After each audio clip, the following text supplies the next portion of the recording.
Hi guys, welcome to Tech 360. In this video, I'm going to be showing you how to save data even if your Windows crashes. So firstly, let's go to this computer or this PC icon. Double click on this. Now you'll find here this local disk. Double click on local disk. Then click on users. Double click. And then you'll find here your PC name. This one, Imran's PC or this PC, anything can be that PC name.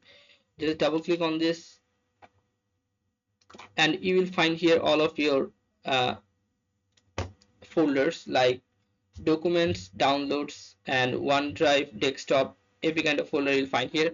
So now what you're going to do is, if you want to move this folder to another for backup option, just right click on this specific folder and go to properties. After go to properties, you can see here uh,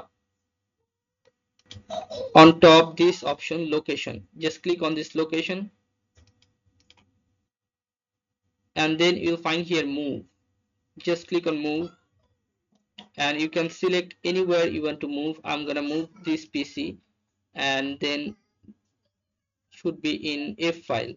So I'll move here, click on select folder and click on just move. Oh sorry, you have already selected this. After selection, click on apply, click on yes, then click on OK. You can see that your folder download folder has been moved.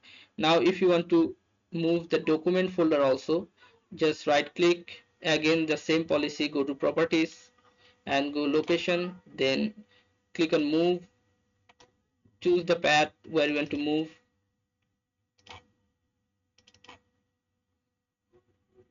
like in G option, just click on select folder and click on apply, click on yes, and then click on OK.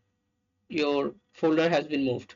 So guys, this is how you can do this. So guys, if you find this video helpful, then please give a thumbs up and don't forget to subscribe the channel. Thank you so much for watching the video.